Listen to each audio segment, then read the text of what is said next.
Dashing through the snow in a one-horse open sleigh, o'er the fields we go, laughing all the way. Bells on bobtails ring, making the spirits bright. Hi everybody, welcome back to the Balanced Bite. Today is Vlogmas Day 11, and I wanted to share with you guys some of the inspirational cookbooks I use when planning my menus and just getting general inspiration. I have a wide range, but mostly they're healthy. And I would love about 1 million more. So if you have any suggestions, let me know. I definitely would love to get, I'm a big fan of Ina Garten, so any of her cookbooks I would love to get. Anything from Julia Child. I love traditional, I guess, French cooking, Italian cooking, American food. I love anything that's I guess if I could cook anything I wanted, it would be more on the, how do I say this? It would be more on the gourmet side. I love stews. I love different levels of flavor, etc. But since I'm on a weight loss journey, I kind of have to hone that in a little bit, and that's been pretty difficult. I'm trying to kind of find a balance between those kind of foods, which even if I wanted to cook them, I've tried to eat some of them, and unfortunately some of them do work, but the majority of them are too rich for me. I can eat a little bit, but I feel like I'm gonna make that much food. I want to make sure that it's worth it. So anyway, I found some cookbooks that I have been using that have been helping me along the way. The number one cookbook that I've been using since my surgery is this one. It's called The Bariatric Cookbook by Megan Moore. And she is excellent because when I first started, it was different phases of what you could eat. Like the very beginning, it was liquids. You could just have like protein shakes, applesauce. I mean, it was pretty limited. And I mean, she basically had protein shake ideas in the first week.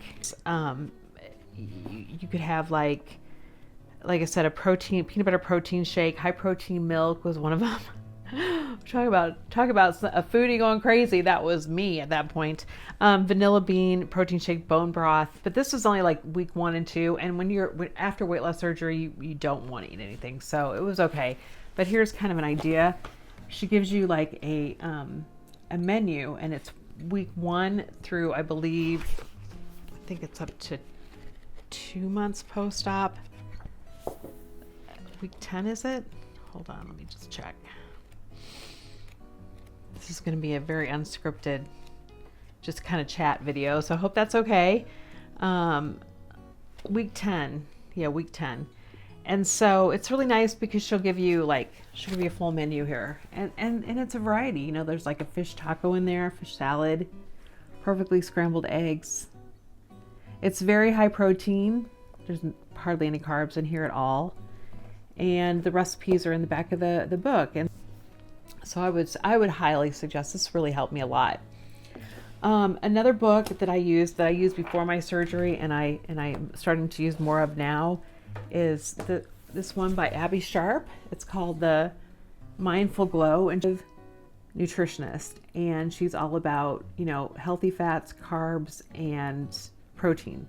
And that's basically my philosophy now. I think intuitive eating is definitely the way to go within a healthy frame. Like you could say, well, McDonald's is healthy fats. It is, and no food is bad, but if it's fried, for me especially, I've noticed since I've had surgery, fried food is, no, I can't do it. It makes me literally want to, I have mostly, fried food makes me want to throw up, and I've done it a couple of times. I've had it twice since I've had my surgery, and both times, so I never eat it. But so she has some great ideas. One of my favorite ones in here is, let me see if I can find it. In the morning, this French toast is, I think I'm going to make this next week. This is the bomb. This French toast is basically, you're using instead of using an egg, you're using let's see.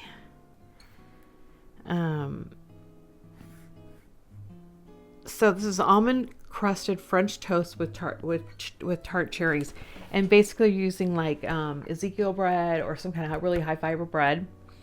And then instead of using an egg, because she's kind of she's on the approach of using more of a vegetarian kind of approach, or vegan even. So she has a flaxseed egg instead of an egg. So I love this. This is definitely something I would make over and over again. I have this on my channel, but I think I'm going to remake it. Super good. Then another one that I had, which, oh my gosh, I could eat this for breakfast and lunch, possibly dinner. This one is amazing. It's avocado smash and with balsamic roasted tomatoes. And basically it's a high fiber toast again. And then you make the protein smash, which has avocado in it and white beans. And then you roast the tomatoes in the oven. And you guys, I'm telling you, this is a bomb. I haven't tried some of her other recipes yet. I do want to try some of her dinners. I just haven't gotten to it yet. But those two recipes, I would buy this book for. And it's so pretty. Look at it. It's so pretty. Okay. This book I got because I joined Thrive Market. Are you familiar with that? Thrive Market? Thrive Market is a health food online store, and it's bulk. You can buy it at bulk prices. And so they have suggestions on what, different things, like there's breakfast food cookies with organic pumpkin seeds and walnuts and cashews. I really like that. I do that a lot. In fact, I make up a granola pretty much every week that's got high fiber nuts and different things. So I love this approach. Blueberry and macadamia smoothie. That's a little bit like, macadamia nuts are hard to find. So some of these are a little bougie. Everything in here is organic, and everything is, you can buy this at the Thrive Market. It's a little bit pricey, but you're getting really good quality food. Grilled romaine salad, a very berry cobbler, sea salt caramel brittle. Oh, yum! I have to make that. Yummy. Let's see what else. Chickpea falafel. Kale Caesar salad. So it's very vegetarian based, or not vegetarian, it's very organic based. And like I said, you can buy all the food. If you know Thrive Market, this is a good one. If you buy from Thrive Market, I would highly suggest this book. Okay, so before I had weight loss surgery, I was a diabetic, and I bought this book from the America's Test Kitchen. Are you familiar with them? They're on with PBS, I believe. And this was a lifesaver. I mean, it really took recipes, everyday recipes, and made them healthier, basically, using whole grains or less carbs. I remember there was, let's see. Yeah, chicken enchiladas. So you're using chicken instead of, the beef, and you're using corn tortillas instead of the flour tortillas. So you have more fiber and it's more filling, and just lower in carbohydrates. So this is all about lower carbohydrates, and it basically, you're still eating, foods that you love. There's chili recipes in here. There's pasta recipes in here. I mean, you name it, it's in here. Great salads. I've done quite a few of these actually, and I hope to do more. So I would this is probably my favorite one of all. This book is probably my favorite one for where I'm at right now in life. And I do like Abby Sharp's approach as well, because I love the idea of healthy carbs, healthy fats, and protein. I think people get too caught up in, we can't have carbs. We can't have carbs.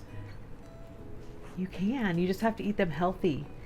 I think where we go wrong is that we eat the wrong kind of carbs and we overdo it.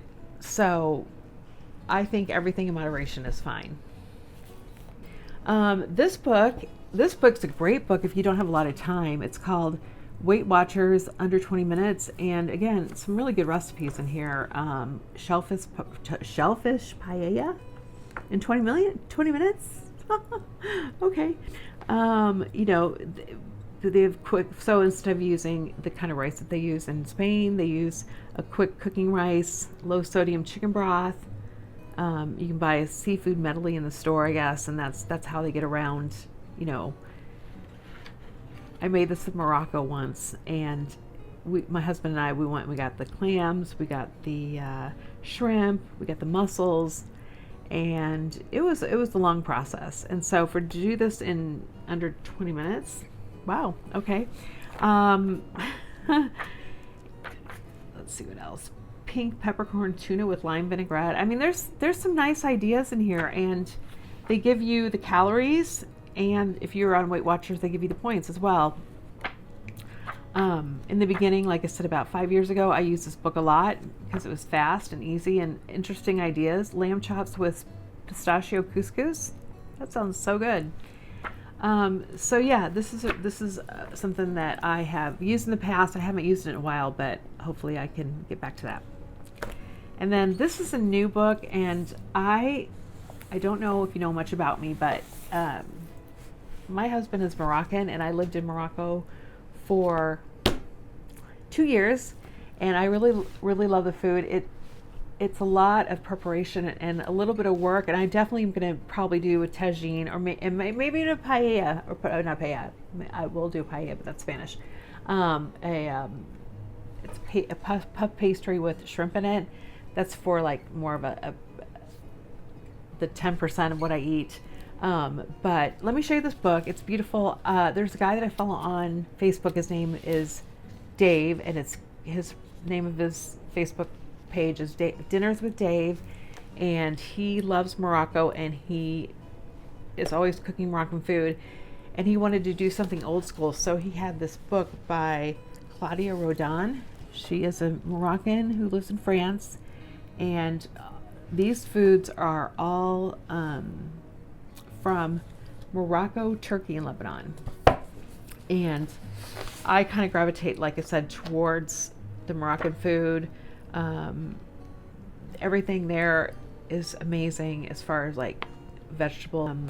There's just a lot of amazing dishes that they have.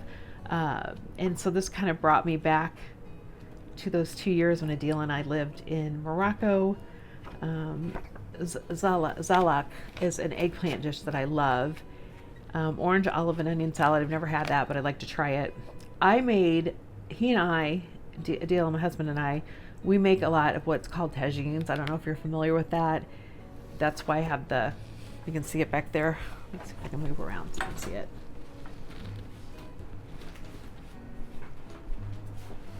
That back there is the tagine, and that's what you put when you make a tagine pot. It's a clay pot, and basically you cook everything in it, and then you put the cone cylinder on it and let it cook for about, 30 minutes or so, and that steam is what makes the tagine. But they have a lot of tagine they have a lot of tagine recipes in here. They have the one that I was trying to utter out so horribly just a minute ago is called bestia.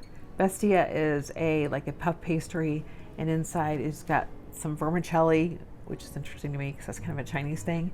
But they'll have like vermicelli, and then inside of that will be either lamb or chicken or shrimp. And during Ramadan, you can buy those locally on the street, and oh my gosh, they are so good.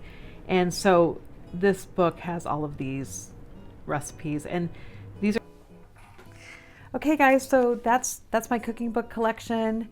It was a lot of fun going through those with you guys, letting you learn a little bit more about me. I really do like all cuisines of the world. I forgot to mention I do love Chinese. I do love sushi. I love it all.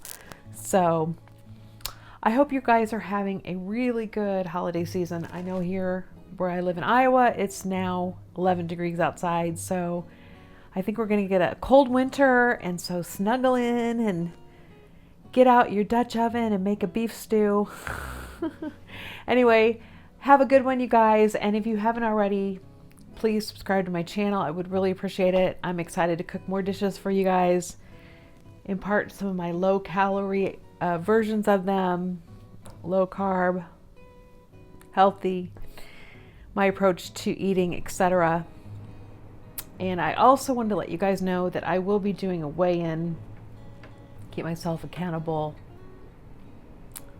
on Monday of next week. So stick around for that. I'm also going to be having other, of course, Vlogmas. So tomorrow I'll have a video. I think I'm going to cook some broccoli and cheddar soup, and then I do have the chicken bruschetta recipe that I'm super excited to make. One of my favorites.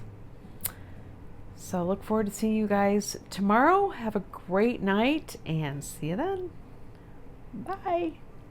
Dashing through the snow in a one-horse open sleigh, o'er the fields we go, laughing all the way. Bells on bobtails ring, making spirits bright.